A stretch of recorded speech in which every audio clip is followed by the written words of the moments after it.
Good evening, and welcome along to the show. And what a show it is this evening. I'll be chatting to Cindy O'Callaghan, who is the star of the iconic Disney movie Bedknobs and Broomsticks. She was in Belfast recently as part of the Cinemagic Film Festival, and we'll find out what happened when I caught up with Cindy.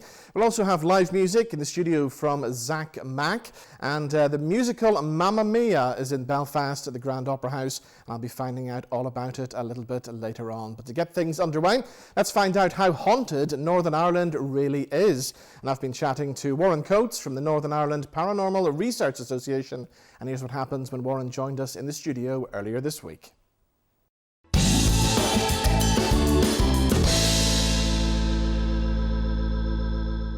Warren, good to see you as always. Good to see you again, Robin. Nice to see you. And good to see the group after so many years has been going. How many years now? About 30 years. Wow. So it has, 1991. I was going to say it doesn't feel like it. It does feel like it sometimes. But yeah, I mean, it's one of those things, again, looking back on it, when I first started the group, it didn't start as a joke, it was serious even back then. But with no idea it would last this long. And, okay, there's a lot of people that's been through the doors, but, we're actually talking about there's people that have been through the doors of our group, which have then went on to start their own well-established groups now. Yes, exactly. So it is. So it's lovely to look back on, so it is. And when you started, there was no such thing as Most Haunted and shows like that. You were there before, and you're still there today. We are. Thank God there was no things before. Yeah, we were. I mean, again, back then, there was no, how can you call it, the equipment people buy now. Yes. It was basically old-fashioned equipment, ranging from jars of talcum powder. And people look at you and say, talcum powder, what were you doing? Yeah. But again, we would have used that to put down the ground, also in case we thought somebody else was trying to get into the location. No such thing as tracking cameras, Serialux camcorders, full spectrum camcorders, anything like that. All we were using is a 35mm standard. Take the photographs, leave it down the boots to get developed. Yes. Big tape recorders and all I got there. In fact, we were talking about it, we came in one of the group members from years ago, and remember renting out a VHS video recorder and taking it out, and that's what we were using to record, this big massive video recorder. Wow. And now, as I say, it's beyond belief what people can buy now. You've got so many stories, looking back over the years as well, but how haunted is Northern Ireland today then? Well, it's still a lot of cases, mate. It really is haunted. And unfortunately, again, people always go, oh, it's because of the Troubles and all that. It's not. There's things long before the Troubles. We've dealt with locations like some of the sort of the scheduled monuments around Northern Ireland and all this here, where loads and loads of stories from, and people are seeing these figures dressed in like shrouds, basically, sort of like cloaks and all that. They're walking around the place. We've been lucky enough to experience an awful lot of things in a lot of fantastic locations, and the way we always say for a new group starting out, there's still enough out there. You get groups coming out and they're doing the same places we've done. Yes. And you're going, look further afield. There's more stuff out there. You don't have to sort of follow our footsteps. Because again, every week, every couple of weeks, we're finding new locations and we're getting contacted from people which are having paranormal experiences, which, again, the place has been there, but it's just they haven't thought of getting in touch with anybody at first. The first one I ever went out with you guys on was Crumlin Road Jail, which of Yes. course you would expect that place to be haunted, and it was a pretty scary evening. It was, and again, the jail, it lends itself to the whole thing. And again, because there was the old workhouse and all that, they're built on the side of it as well, so you're getting activity which dates back long before the Crumlin Road Jail came into existence. But yes, some of the experiences we had there, Robin, was crazy. Yeah. And again, when you say to people, you get a lot of people who don't believe us, but as we say, it's a very personal thing, so no matter all the equipment, no matter if I record a spirit walking through the wall now, and you and me know it's 100% genuine, anybody watching that's going to go, it's faked. So we always say it has to be personal. So if you're here, you experience something like that, then it's personal to you. So that's why, but the Crumlin Road Jail, we get stuff, and when we have mentioned it to people, they've went, oh, no way. And we were lucky enough at one of the security guards, he was quite into it, so he would have followed us around and joined in with us. And he had experiences, and got to the extent where it was in C-Wing, whenever he was walking up C-Wing at night, he says if he had heard a noise, he had bolted, he had just run up to the circle, and this is a security guard, hears a noise and runs away. But it's just the way the place was, it's just full of it, so it is. And I'll never forget, there was one night we did the radio show from the old church on the Ormer Road, and you went for a walk around defined what was happening in the place. And we found lots that night as well, didn't we? We did. That's right, because we found about the evidence of the fire and all this here. Yeah, exactly. There is, and again, there's a lot of people move into a building like that, and again, maybe they're not interested in the paranormal. It's the furthest thing in their mind when they're walking around working, but on a subconscious level, they are picking up on this stuff. So that's where you get people going, oh, every time I walk into the kitchen, I feel a bit creeped out and all. And they don't realise, this spirit energy or whatever it is, or you're walking into this energy which has happened here years ago, and it's just, we're still trying to communicate with the living. Yes. And again, the old thing, they don't have that physical body where they can reach out and touch you. Yeah. So they're doing everything in their power to draw your attention. Yeah. And if that makes you freaked out, that's just the way they can do it. Unfortunately, they can't send you a text and all saying I'm going to be in the kitchen when you come in, sort of thing. And of course, a lot of people will remember the program you did with Jerry Anderson on the haunted places in Northern Ireland. I mean, you visited some scary places there, didn't you? We did. I mean, again, and as I say, to work with Jerry was just nothing else has came close in the career. No offense to yourself. Shouldn't have said that. No, but again, like we done was the big workhouse up in Derry, Londonderry. We've done Crumlin Road Jail, Grand Opera House, and Rich Hill Castle. Yeah. And now Rich Hill's special. There's always stuff happens there, isn't there? Yeah. Rich Hill Castle became our second home. Gordon Little, the gentleman owner, unfortunately passed away now, as is his wife Helen. Gordon just basically treated us as family. Yeah. We went down on a regular basis, holding our group meetings, and then I got to this stage where he was trying to update the house, so we started taking groups down for like sort of 5-hour investigations, overnight stays, and like that. And we brought the family in a good bit of money, but honestly, the family were fantastic. And some of the experiences, I mean, one of the first unfortified houses built in Ulster, the experiences, the activity in that place is crazy. So what about some other haunted places? Dobbin's Inn in Carrickfergus was always a famous one as well, wasn't it? It was. I suppose it is still. We done Dobbin's Inn countless times, years ago, just long before any sort of media person got involved with it. We had done it privately. And then Room 21 was supposedly the most haunted place. We had taken groups and all down there for a while as well. I think just now it's unfortunate because there's so many going to it now. Yeah. Where it's turning into a bit of a sideshow, basically. Yeah.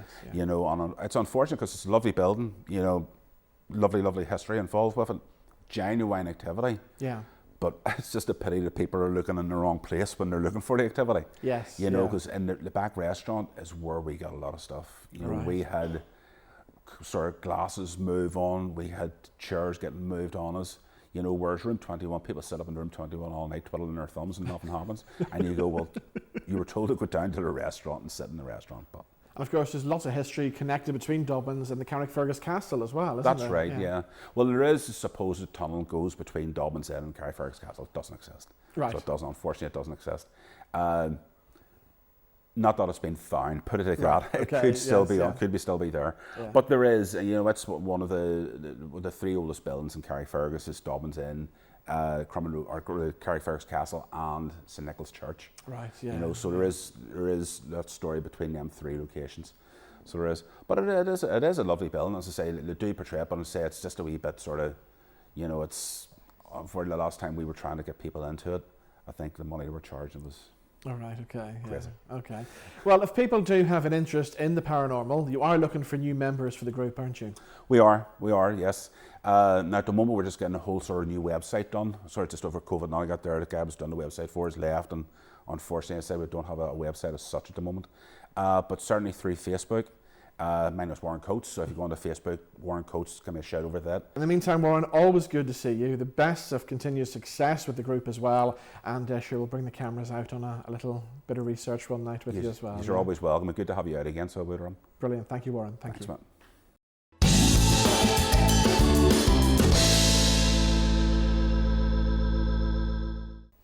Now, over 65 million people all around the world have fallen in love with the musical Mamma Mia. It's here in Belfast for a couple of weeks, and it runs at the Grand Opera House through until the 26th of November. Daniel Crowder is playing the part of Harry, and Daniel joins us now on the line. How are you today? Good afternoon, Robin. I'm really well, thank you. How are you? Very well, thank you. So are you looking forward to playing Belfast then?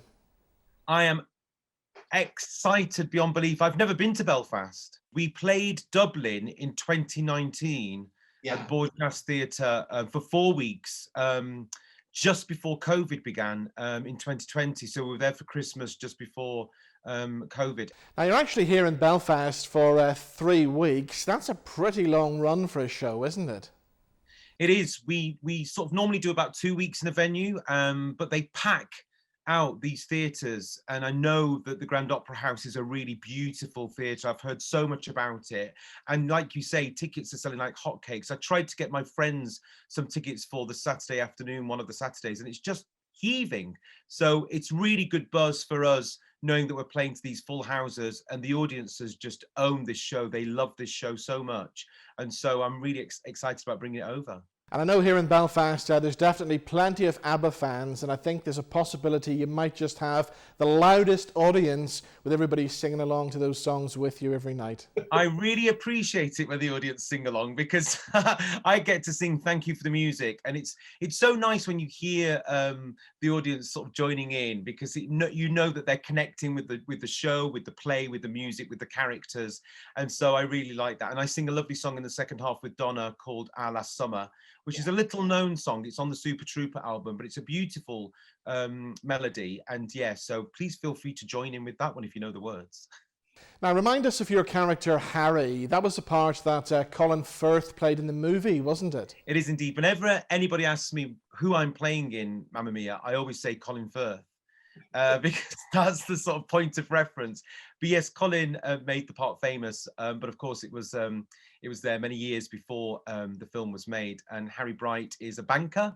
He met Donna 21 years ago in Paris when he was on a sixth form trip, and he threw caution to the wind and followed her to Greece, and they had this fling just for a few weeks, and he returned back to London to continue his career. And then he gets this invitation out of the blue to go to a wedding, and he thinks it's from Donna, and he turns up, and potentially he might have found a daughter. Now, you always wanted to be in Mamma Mia ever since you first saw it way back in the 1990s, didn't you? Exactly right. I saw it in '99 when it first started. I was really blown away by it then, because it was so unusual. I don't think jukebox musicals had ever been sort of presented as a play before. They'd always been sort of just a linking together of the songs through some other narrative. But this was a real proper play written by Catherine Johnson. And I was blown away by it then. Then several friends started to go through the show, and so I saw it all over in Manchester. I went to Bratislava to see it. Wow. And it was in Bratislava, actually. One of the cast turned around and said, "Oh, you'd make a lovely Harry." And I was a bit young then. I think I was sort of like early 30s, but it sort of stayed with me. And then I did the Mousetrap in the West End for a year, and being in a show for a year really suited me. And so when I was talking to my agent, I said, well, I'd like to do another year in something. And Mamma Mia came up, and so he sort of opened the door, and I shimmied my way in, and they gave me the part. So yeah, I'm delighted. I've been doing it since 2018. Wow. Now tell me this, did you have to learn how to play the guitar for the part, or did you know how to play already? No, I had to learn, and it was a shock, because when I saw the show, I assumed that the actor playing the part was miming, and someone down in the pit was playing along, watching him on stage. And then I was actually at a wedding about 2 weeks before rehearsals began, and this musical director was there, and he said to me, "How's your guitar playing?" And I just said, "Well, I don't play the guitar." And he said, "Well, you'll have to accompany yourself to Thank You for the Music." And I was like, "Pardon, what?" I've got no aptitude for the guitar whatsoever. However, during that rehearsal, that very first rehearsal process, I learned how to play 16 chords on the guitar. And yes, it was pretty terrifying.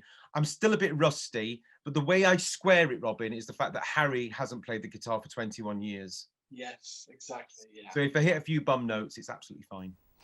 Now, what about a favourite moment in the show? What's your favourite bit?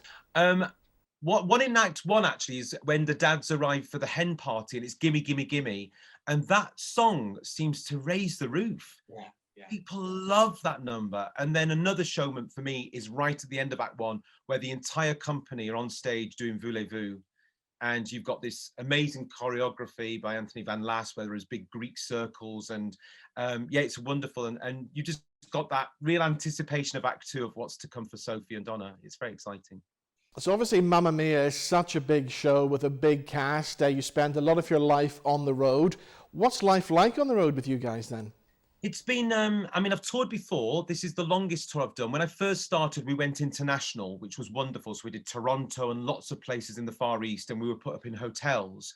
And then when we do the UK touring, we have to find our own accommodation, which is absolutely fine. We get a budget for that. We've only had 4 weeks off this year. So we started in January, and we're coming towards the end of this run now. Sorry. So you have to keep yourself physically well for the tour. You have to keep your, your voice rested. And a lot of the time, because COVID had the knock on, we've been doing a lot of 9-show weeks. So we've been performing 3 matinees in a week. In fact, in Belfast, fortunately, we're just doing 8-show weeks because it's a lot easier to do 8 shows in the week. But what the plus side of touring is getting to see some amazing places. So we've been to 21 cities and towns on this tour, and we've gone the length. Like I said, we started in Plymouth, we've been up to Aberdeen, we've been to Llandudno, we're coming across to Belfast, and all the sort of English towns and cities too. So I've been to places like Norwich, for example. I didn't think Norwich would be so charming, but it's absolutely stunning. Yeah. Really beautiful. And now I'm in my hometown of Sheffield, and I've got people in all the time, so it's really wonderful. I've been reconnecting with school friends, and yeah, it's fantastic. Now, as well as Mamma Mia, you've done lots of other theatre work over the years. Is Mamma Mia the ultimate dream role, or is there another part out there that you'd really love to do? It's an ultimate showing the fact that you will never get, I don't think, the buzz of being a kind of rock star at the end, because we do this medley of songs where the audience are invited to really join in, stand up and dance the socks off. And it's incredible. The noise is just incredible, and it's kind of addictive, and I think that's why I've re-signed to do the show again and again. Hot news, I am hanging my guitar up on New Year's Eve. It will be my last one.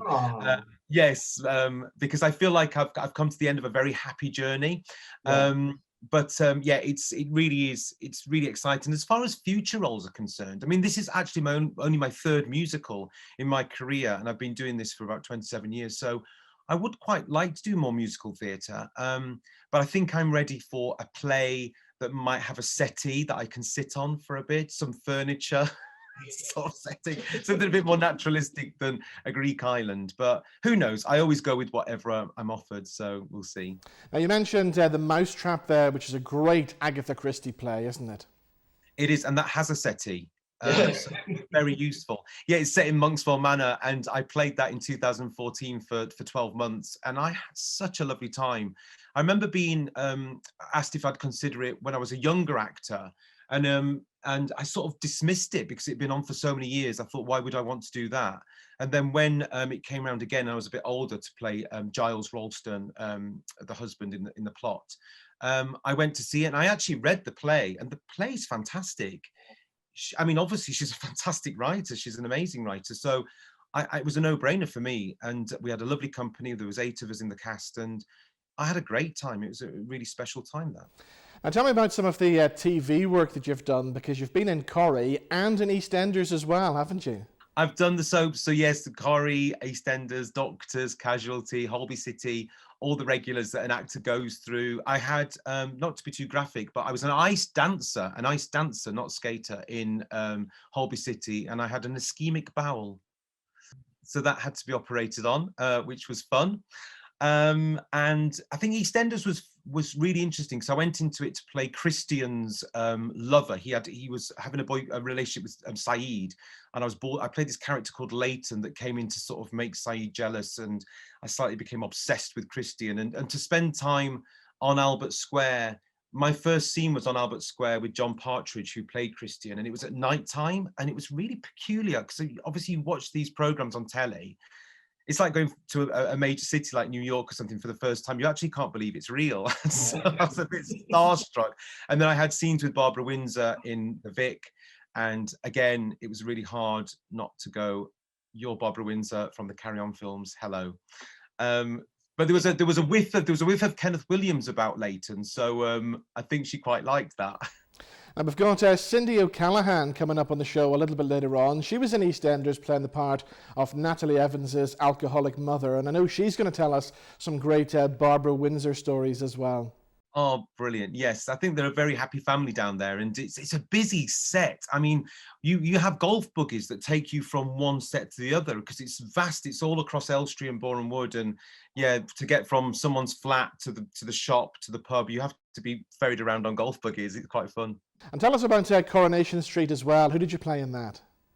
I had 2 roles in Corrie with a 19-year gap. So when Curly Watts was a main character, he had a wife called Emma, and she was a police officer. And there was a big siege at Fresco back in the sort of mid-90s. And I played Ray Connell, who was Emma's colleague in that siege, which quite fun. And then fast forward 19 years, and I went in to play a doctor to look after Gary. Gary got into a terrible fight with his sort of like underground sort of life, and I looked after him into the hospital. They actually wanted me to go back and do more doctoring, but then I was in rehearsals for Mamma Mia, so I couldn't go back. However, between those 19 years, I did do a stage version of Coronation Street, written by Jonathan Harvey to celebrate 50 years of Corrie. So this was in 2011.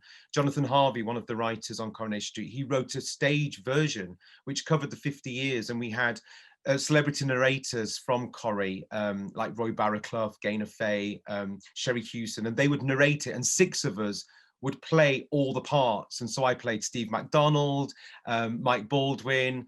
I think I even played Emily Bishop, I think.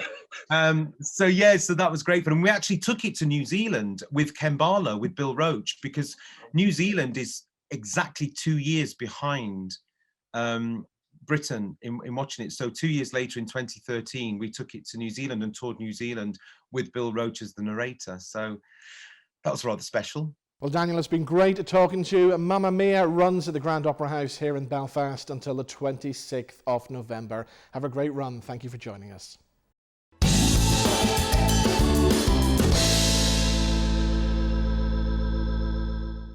Okay, time for some live music in the NVTV studios, and performing one of his very own original songs. Here is the brilliant Zac Mac.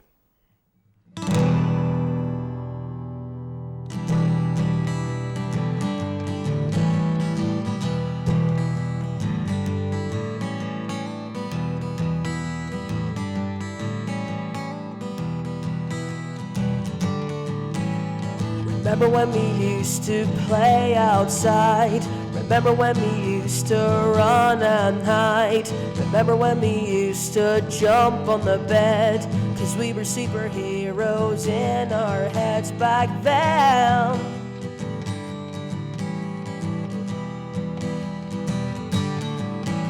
Take me to where we used to play.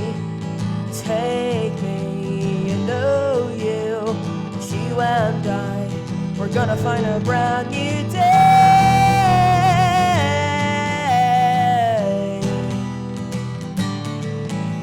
Goodbye old times, yeah, it's alright. Goodbye old times, yeah.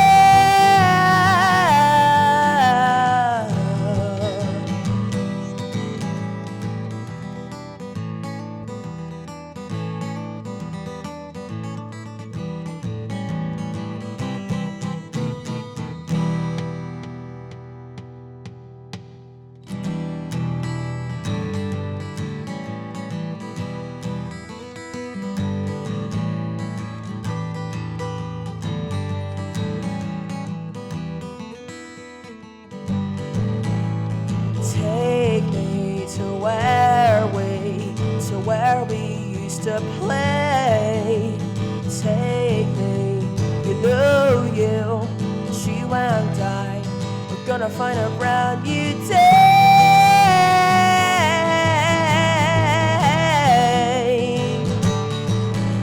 Goodbye old times, yeah, it's alright. Goodbye old times, yeah.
So there he is, Zac Mac performing live in the NVTV studios, and I'm pleased to say he joins us once again. How are you? Very well, how are you? Very well, thank you. So tell us about that song you just performed there. What's the kind of story behind it? It's a song I written during lockdown, about 2020, 2021-ish, around that era. And you can definitely hear it in some of the lyrical themes, you know, like remember when we used to play outside, remember when we used to run and hide and all that stuff. It's at the same time, the song also does have a sort of hopefulness into it as well. And I suppose that sort of leads up to where we are now, I guess. Exactly. So the last time you were here, things were going really well for you. And it seems you're onto a different level now as well. You've had a load of gigs and a load of festivals since then. Everything just sort of, you don't expect it, you know, because from the last time I was here, I thought, you know, I suppose this is where we are. But then as the future goes, there's more and more stuff coming at you, and you don't, like, you never expect it coming up to you. But it's one of them things in which whatever happens, happens, you know. Tell us about some of the big festivals. You did the Guinness Festival down in Warren Point, didn't you? Yeah, the Blues and the Belfast with Ian Sounds and his band. That was a very, very important moment for me. Yeah. We done 2 gigs there. First gig we were doing the Ralph McLean sessions, and there was also people like Don Martin there as well. Wow. Who is the biggest name in blues at the minute, isn't he? At the moment, yeah. And I remember the second night. Well, actually, the second is it night? Well, we'll call it an evening. That was a full gig, and that's one of the best in my opinion. Yeah. That was a very fun time. So I'm glad you mentioned Ralph McLean there, because shows like Ralph's are so important to support local artists like yourself, aren't they? Like Ralph, I mean, it really blows your mind how much music he knows and how much music like he can really show to people, you know. Like, you know, it's very hard to wrap around your head, but the stuff he plays is like, you know, and it's all local as well, you know. Exactly, that's the part that blows your mind even more. It's like all that great music and all that stuff you've never even heard of just comes from, like, you know, just up there, you know. And how did you feel the first time you heard your music being played on the radio? I was honestly kind of speechless, to be honest. You know, yeah, I was very speechless at the time. Yeah. Now, we're both good friends with a fabulous singer-songwriter called Conal Montgomery. Yeah. You've done a lot of work with him, and I know you've got a big gig coming up. I think it's towards the start of next year, isn't it? Yeah, the 4th of February. I'm gonna be supporting his new band, Black Dog Moon. Brilliant. Okay, now you've got the guitar sitting beside you there, and it's a fabulous looking guitar. Tell us a bit about it and where it came from. So this is my signature Virtuo guitar from Emerald Guitars. And as you can see, it's all custom made, you know. You can even tell from the inlays of the neck and the design of the guitar, and, you know, it's all sort of my own design. Wow. And it's it sort of came out of nowhere, you know. I just remember this man here, Alistair Hay. He just got in contact with me saying, like, hey, like, we'd like to give you a guitar endorsement. Like, that just came out of nowhere, you know. Like, I was already sitting in my room. I was already strumming away, you know, playing on my acoustic, and then all of a sudden, like, my dad calls me down, like, for a phone call, and then all of a sudden I just hear Alistair, like, talking on the phone to me about how he's seen all my music and stuff, and how he wants to give me a guitar endorsement. Like, well, let's talk to the man himself. Alistair, thank you for joining us today. Too many young guys of this age who's got their own custom-made guitar, isn't there? Well, yeah, not a lot, but yeah, Zac, he did really just catch our attention, you know, and we don't do an awful lot of full endorsements, but every now and again somebody just kind of comes across your path and you think, well, this guy needs support. So how did you discover Zac then? How did you find out about his music? Well, I think Zac actually sent me a friend request on Facebook a couple of years ago, and I seen just some of the videos that he was posting, and then seen that progression. Yeah, you know, just seen it getting better and better and better, and I think what impressed us so much, and especially whenever Zac came down to the factory for the first day, is just the depth of his music. You know, he's not just a a guitar player who's just learned how to play, and shred and play fast or whatever. He feels the music, it's the depth of it, and then he's also writing his own songs and singing as well. And so it's a full package, And there is a little resemblance to a young Phil Lynott there as well, isn't there? There's a little bit of something there. I mean, he's definitely got the look. Tell us about Emerald Guitars. How long have you guys been going for? How did it all begin? Well, we're going now almost 25 years, coming into our 25th year. And it was one of those things, started off just as a hobby and an interest, and very quickly became a passion and then an obsession, and then became a business. Yeah. We've been doing it ever since. And your guitars are going all over the world, aren't they? All over the world. About 80% of what we build goes to USA. Wow. And then right around the rest of the world. I think 50 or 60 different countries now at this stage that Emerald Guitars are in. It's great to see them spreading out there. And you do these special custom-made guitars. You've done them for some big names as well, haven't you? Well, I suppose some of the early things that we've been known for is some of the really flamboyant electric guitars that I've made. And Emerald Guitars are an acoustic guitar company, but every now and again I'm building an electric guitar. Yeah. And when I do, it's something really extraordinary. So there's the Ultra guitar that I made for Steve Vai way back at the very beginning, which was actually the very first guitar that ever left my possession. Wow. So that was pretty exciting to do that. And then we've done a Dragon guitar for a guy in Lee Hom from China, which is probably the most famous guitar on the planet. It really is a household name over there. Some of those things, but the true love really is building acoustic guitars and acoustic electric guitars, which is what Zac has. And is it easy for people to design their own guitars and then come to you with an idea to make it happen then? Well, I suppose we don't really allow people to design every aspect of it. Yeah. So all our guitars are made from carbon fiber, so it's quite a unique process that way. So we have fixed molds that determines the physical shape of the guitar. But what we are really good at is allowing people to design all the customization in terms of color and finish and that kind of thing. We actually have a 3D builder portal on our website where people can go in and design a guitar and have it made exactly to their specs. So there's almost a limitless array of choices. So what Zac did was he went into our 3D builder and was able to choose from all the specs, and then we tweaked it just a little bit. And I don't know if you really know, Zac, but the color that we did on the top was actually a custom color that we did just for yours, and then we've now given it a new name. So that essentially is the very first Fireburst. Wow. Because you can, in fact, you can actually notice it now because you see like how around the edges it's a lot more redder. So then it matches with the back of the guitar, which is completely. I love the back of that guitar. The colour's amazing. The red vibrant wave. Yeah. So matches very well now.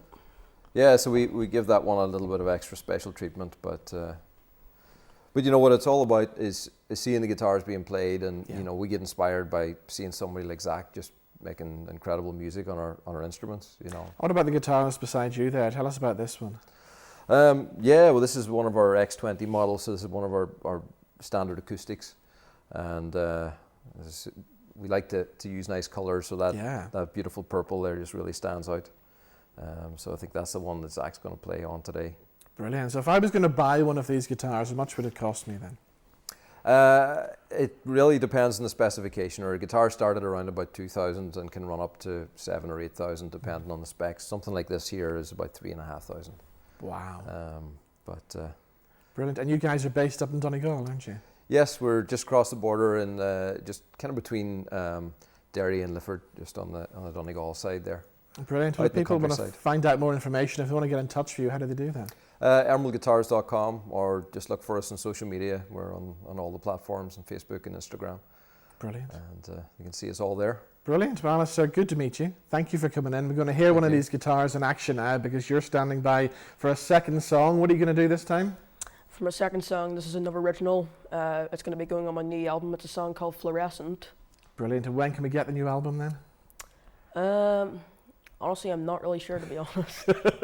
But it's coming soon. Oh yeah, it's definitely coming soon, no doubt. In fact, pretty much all the songs are already written. It's a case of recording, demoing and stuff, Yeah. and going to the actual studio and stuff. Okay, we look forward to that. Zac, good to see you as always. Thank you for coming in. Absolutely, it's been a pleasure to see you. Thank you. And here he is one more time, performing live with one of these fabulous emerald guitars. Here is Zac Mac. Someday you'll realize the grass used to be greener, the sweets used to be sweeter. One day you'll find out cars used to be faster, and you used to be master. Fireworks and strobe lights, yeah, they were all fluorescent. Lemonade and neon signs, yeah, it was all fluorescent.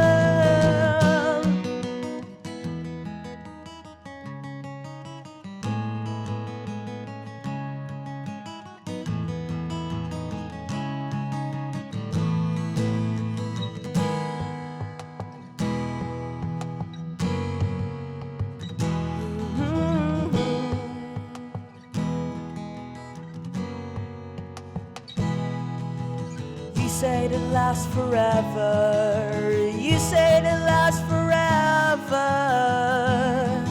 It's a bittersweet September.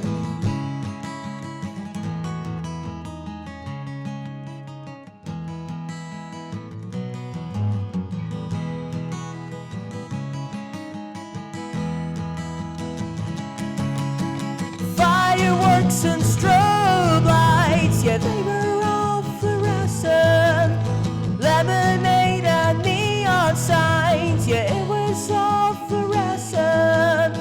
Lemonade and neon signs, yeah, they were all fluorescent. Fireworks and strobe lights, yeah, it was all fluorescent.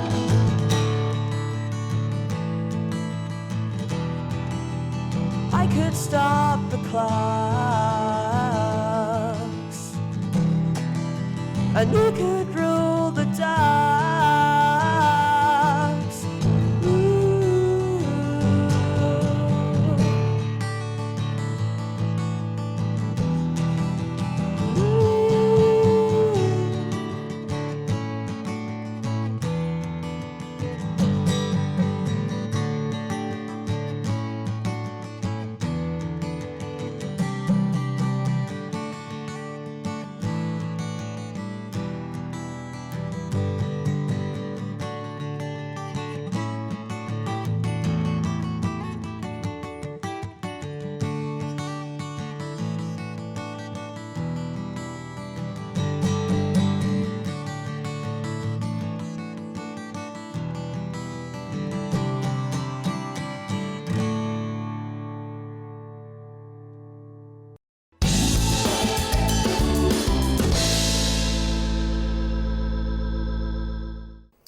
Now let's talk movies, and one of my favourite films when I was a child was the iconic Disney film Bedknobs and Broomsticks. Now one of the stars of the movie, Cindy O'Callaghan, who played the part of Carrie Rowlands. She was in Belfast recently as part of the Cinemagic Film Festival, and I went along to the Ulster Museum to meet the lady herself. Here's what happened.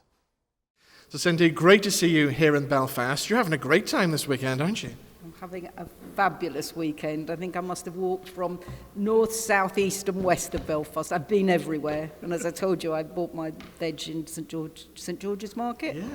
I'm going back to London with my vegetables from the market. They look so delicious that I had to buy everything. And I'm thinking at the time when I'm buying them, why am I buying these vegetables in Belfast to go to London? But I have to tell you, they are the Cindy Crawford of vegetables. They are so beautiful, these vegetables. I had to buy them, and I did. It was only afterwards that I thought, what am I doing? But yeah. Brilliant, brilliant. Well, we're here today for a special showing of Bedknobs and Broomsticks, which of course you played Carrie Rowlands in the film. It's kind of very special since we sadly lost the late, great Angela Lansbury recently. Yes. I'd seen her about 7 or 8 years ago in Blythe Spirit, and she was doing 8 performances a week at 87. I mean, that was quite extraordinary. A lot of energy, right? to do a play. And I said to her, are you doing the matinees as well? And she said, yes, she was. So she gave it her best shot, really. She was always working, I think, probably up until a couple of years ago when she sadly died recently. But she was still working. Brilliant. And what was she like to work with on Bedknobs? She's obviously a true pro, wasn't she? She set the bar really high because she is so professional that even though we were kids, you would have thought that there was time to mess around and stuff, but no, it was a really professional gig, and she set the bar high, knowing your lines, hitting your mark, and just generally keeping sort of quite a quiet atmosphere, making the movie so that we could all think, because it was quite complex as far as, I think for us as children, it was easy for us to imagine the characters, yes, even though they weren't there. We could imagine them because we were kids, but I think for the adults it was a different sort of concentration, so it was a very quiet set, and very professional. What about, say, getting the part of Carrie? How did that come about? Were you a child actor to begin with? No, I joined, I used to like acting out, right, playing and stuff, so I joined a local drama group, and Disney were looking for 3 children that were from London rather than go to stage schools. They were looking at other ways to find these children, so they went to my drama group, and I think the auditions must have gone on for about a year without me really being aware of it or really caring. So the year later I was told I was going to Hollywood. That's the thing, people think it was actually filmed in England because there's so much of the English countryside, but it was all done in LA, wasn't it? Yeah, everything was done at Burbank Studios, which is the Disney Studios. Yeah.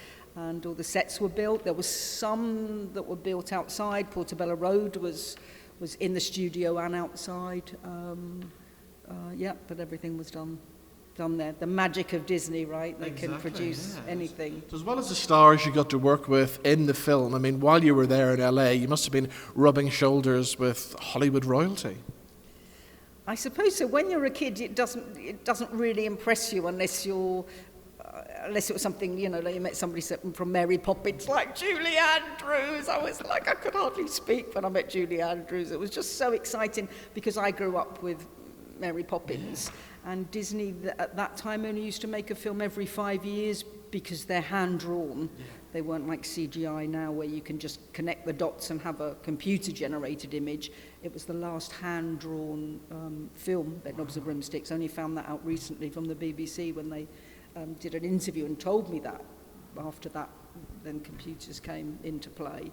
But at the time, probably it was Julie Andrews that was, I couldn't speak when I saw her. It was just so exciting and very sweet and kind, and and I was sort of overawed by meeting her. Brilliant. What about some of the things in the film, like the flying bed? Did that actually happen?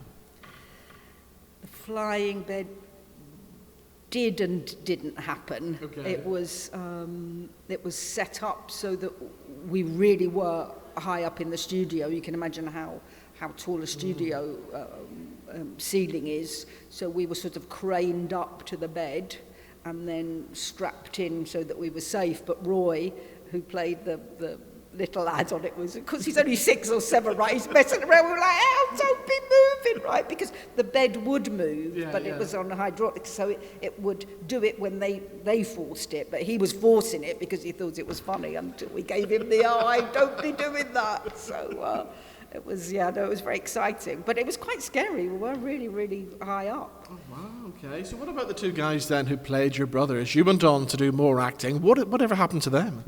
Well, Ian, which was my older brother in the film, he always wanted to be a train driver. That was his passion, and he was a bit geeky about trains.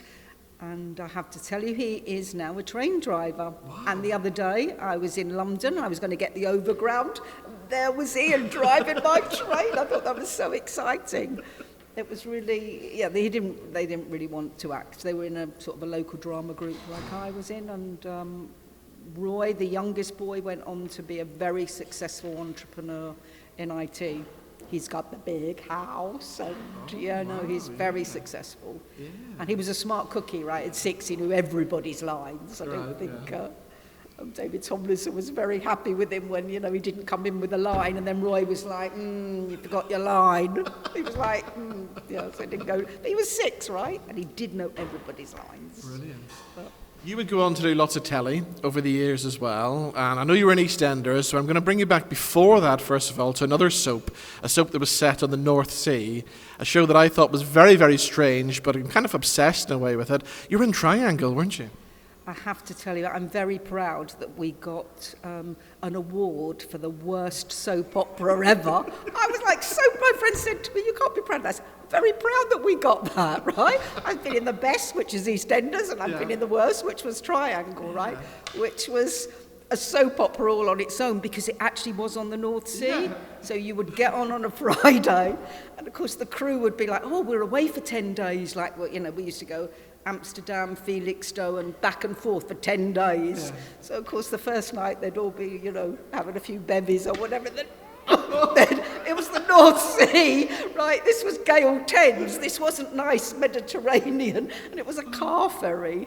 So, I mean, you can imagine there was nothing glamorous about this. I always remember there was a scene with Kate O'Mara sunbathing on it, and she must have been freezing. There was her and Larry Lamb. I'd worked with Larry before because we both did a series called Fox with Ray Winston, Larry Lamb, so I knew Larry. So, of course, there they are up on board, and it's cloudy, it's black, and there she is in a bikini. I'm thinking, what the hell's going on here? It was really, but, you know, she was very glamorous. She would have taken that very seriously, like with the, you know, with the bikini and whatever. But it was black, the sky was black, it was about to rain, the crew were throwing up. There was one scene that I did with somebody, and we thought the director always says cut, and if they don't say cut, you know that maybe they're getting a good scene, so you just improvise, so they carry on.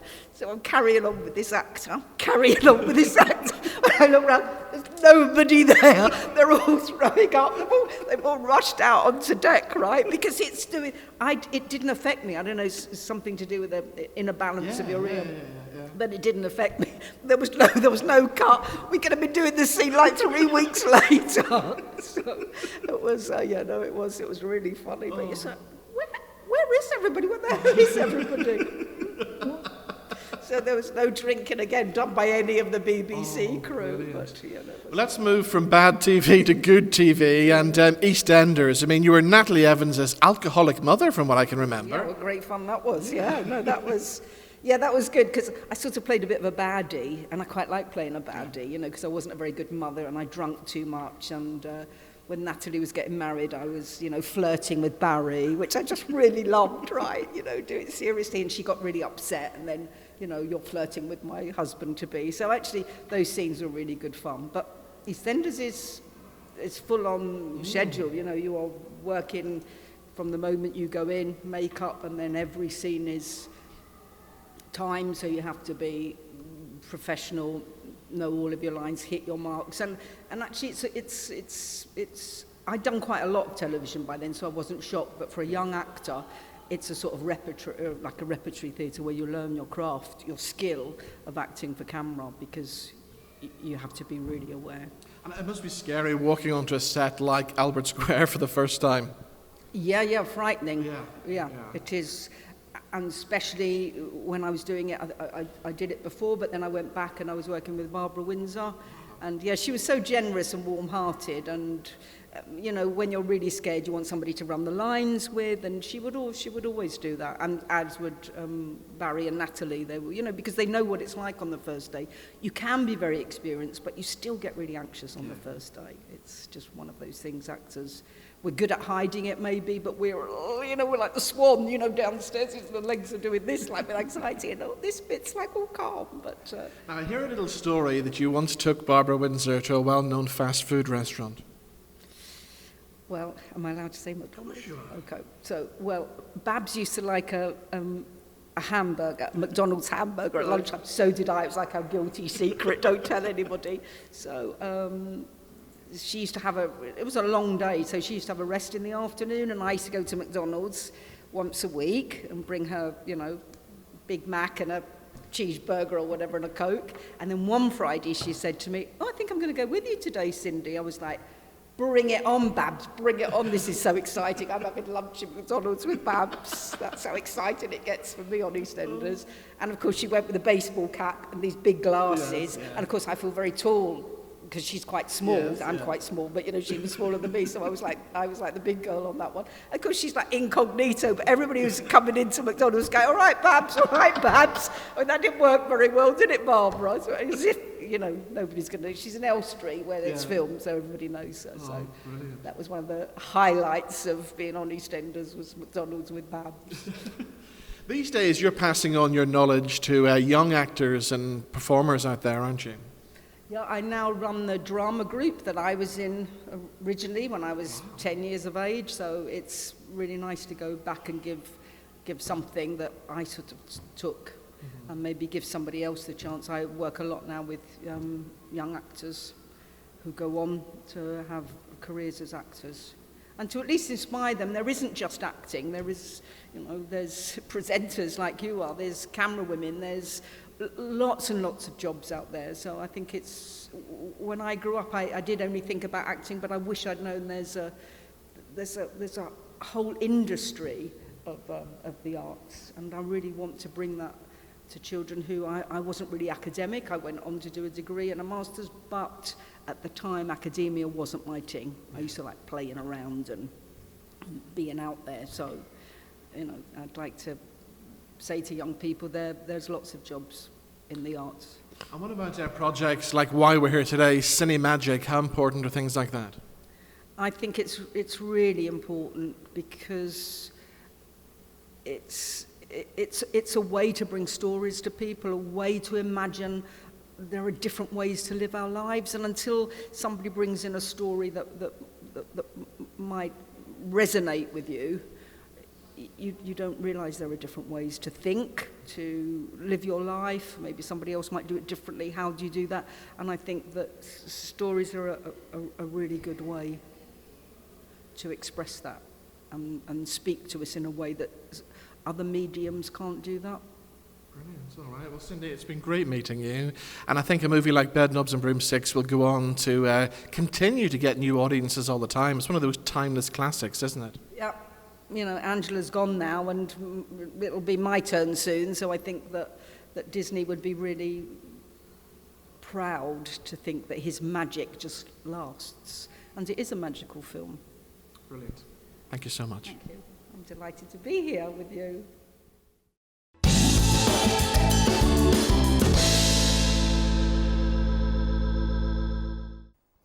And that's all we have time for on the show this week. Thank you to all my guests. We'll see you back here same time next week. Bye-bye.